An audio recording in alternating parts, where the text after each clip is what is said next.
Hey, Kentucky, this is Mary Jo Perino. Tonight, protests over racial injustice continue in Lexington.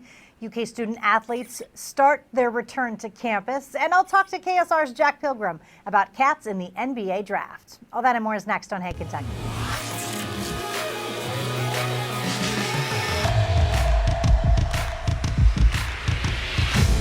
Welcome to Hey, Kentucky, alongside LEX 18 Sports Director Keith Farmer. Hey, Keith, I hope you had a great weekend. It was very good. Got to enjoy the sun, get out and play a little golf, so it was a lot of fun. How about you? Can't complain about that. No, I was pool bound this weekend, which is not a bad place to be. All right, we come into tonight's show as Lexington demonstrations have continued for 10 straight nights. Last night, protesters brought their voices, signs, and a message downtown. They gathered for hours, demanding justice for George Floyd, Breonna Taylor, and others. Before the march started, supporters of Black Lives Matter gathered downtown. One participant says they read the names of every black victim of police violence in the past 5 to 6 years, which they say took more than 30 minutes. The crowd picked up the energy with songs before heading to Cheapside Park, the site of Lexington's historic slave trade. And while the protests have been mostly peaceful on Saturday night, police say an Uber passenger got out of the vehicle and confronted a protester. The fight was caught on camera, and several witnesses say the man from the Uber threw the first punch. His employer has since announced disciplinary action against him. But Keith, I've been so impressed with the turnout in the city of Lexington and how peaceful it has been for the most part. I tell you, it's not shocking, though, that we have had such a big turnout like in Lexington and Louisville. What I'm more impressed by is seeing some of these smaller cities and some of these ones we talked about last week that are so predominantly white that are having these protests, and all of them, for the most part, being very peaceful. Moorhead, Richmond, Corbin, Pikeville, all across the state. All right, civil rights icon Jesse Jackson made a stop at a Louisville church service over the weekend to speak about the root causes of social unrest. The discussion between Reverend Jackson and Reverend Kevin Cosby at St. Stephen Baptist Church yesterday called for justice across the nation. When asked about the Breonna Taylor case, Jackson said, quote, "When you kill, you should be arrested and charged," end quote. We're facing now, Reverend, 3 pandemics. There's the pandemic of racial violence by police. There's the pandemic of poverty, pandemic of COVID-19. Reverend Jackson also spoke on his opposition to Senator Rand Paul holding up legislation that would make lynching a federal hate crime. Jackson says he hopes the Emmett Till Anti-Lynching Act will be passed soon, despite Senator Paul trying to add an amendment to it. And Keith, Jesse Jackson is always this has been his fight for decades. So not surprised to see him in Louisville. Yeah, and that's what I was thinking too. You know, how long has he been fighting this, and now all of a sudden he has to feel like he has so many allies that he really needs to take advantage of this now. I hope so.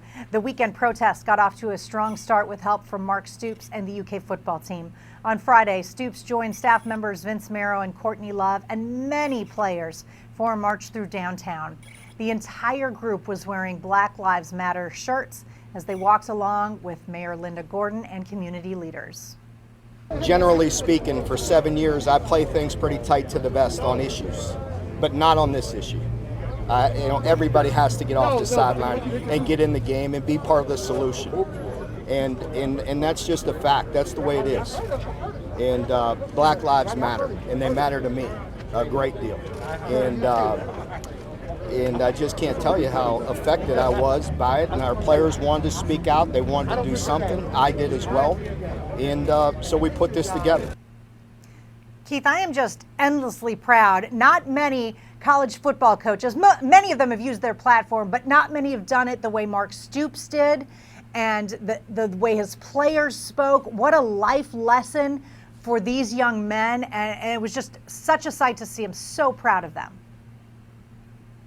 You know, the thing that I've learned a lot too in listening to a lot of the talking heads and those that are talking about this topic is the other day, Coach Calipari was on with Kelvin Sampson, and Sampson said, look, some of us can do all this protesting. We can stand up and talk, but when it's a white man that's doing it, like you are, Cal, that's going to carry a lot of weight. We know we've got allies, and that's what Mark Stoops did, and he's going to have everybody playing harder for him this season, and maybe even looking at coming to UK for a stance that he took. Yeah, I thought the T-shirts were very powerful as well. All right, now some updates on the COVID-19 pandemic in Kentucky. In Jessamine County, a church is back to online services only after some 17 members tested positive. The pastor at Clays Mill Baptist Church says he reopened his church to in-person services on May 17th after the staff was trained on how to help with social distancing. Jeff Fugit says about 100 people came for the first service, and some wore masks, but a week later he learned about the first positive cases in the congregation. Fugit was among church leaders who pressured Governor Beshear to let them reopen early on. Meanwhile, this week marks another milestone for the state's reopening plan. Aquariums, distilleries, wineries, libraries, museums, and limited outdoor attractions like cave tours and zoos were allowed to open back up today, along with some childcare like in-home programs. And more than 150 cars formed a caravan in Frankfort on Saturday to show support for the governor. Many of them were decorated with balloons and signs which read "Love over Hate" and "Team Kentucky." Keith, another great sight in our state. Yeah, and you know, it's been great to see all these different movements and everything. The only thing that's concerning me is we are coming back. We're having so many protests, and I hope people don't forget that COVID-19 is still out there, and they're still washing hands, still using the masks, still taking the precautions to not be so close to others. Fayette County Health Department, because we've seen a spike here in Lexington, higher numbers. They said the protests actually have had nothing to do with that raised level of positive tests as of yet. All right, the University of Kentucky has announced plans to begin the phased return of student athletes, which got underway today. The plans come after the NCAA and the Southeastern Conference voted in favor to allow voluntary in-person athletic activities to resume. Players in all sports are allowed to return, according to the SEC. A phased return to activity begins with the football team, where returning student athletes within Lexington will be able to participate in voluntary workouts following an initial screening process. And Keith, just seeing athletes coming back on campus is just, it's an awesome feeling. That, and I think this is going to tell us a lot towards whether we're going to have football in September, because we're going to get a few players now, we're going to get a few more next Monday, and then the following Monday the newcomers come in. So we're going to see how they interact, how healthy they stay, and that may go, like I said, a long way into September. And how the testing looks for those players as well. I'm interested to see how that goes. All right, turning to basketball, the Big Blue Nation is waiting to see if the NCAA's punishment of Oklahoma State could benefit Kentucky. That's because the nation's top incoming freshman, Cade Cunningham, who was once considered a Wildcat lean, can no longer compete in the upcoming NCAA tournament because of the postseason ban. Cunningham is now expected to explore other options, but whether or not he'll consider Lexington again is unknown at this time. Meanwhile, there's been a delay for an announcement from five-star center Moussa Cisse. Last month, he announced that he would be reclassifying to 2020. And his college decision between 6 schools, including Kentucky, was expected last week. But Cisse says the current issues facing the country have prompted him to hit the brakes on that.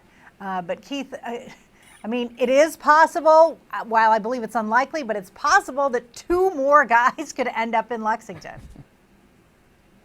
Yeah, I don't know why I feel like Cade Cunningham's just going to go to the G League and go that route, forget college and just go on and get paid to play 1 year before he tries for the NBA. And then I think Moussa Cisse, I still think he's a long shot for Kentucky, but at least maybe, who knows, it gives a little more time for UK to do a little recruiting.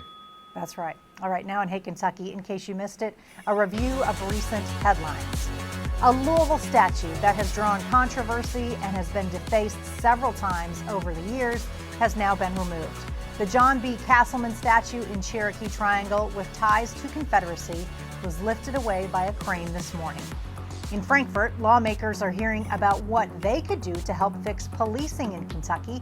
Last Thursday, the Louisville Council president and a member of Black Lives Matter told a community to help by changing state laws regarding no-knock warrants, citizen review boards, and policies that can be used to protect bad officers. And State Representative Charles Booker has received an endorsement from a familiar name in trying to land the Democratic Senate nomination. Former Hey Kentucky and current KSR host Matt Jones, who once considered running for the office himself, has thrown his support behind Booker. Up next on Hey Kentucky, I'll catch up with KSR's Jack Pilgrim now that the NBA draft has been scheduled. We'll take a look at where some former Cats might land come August. Stay with us.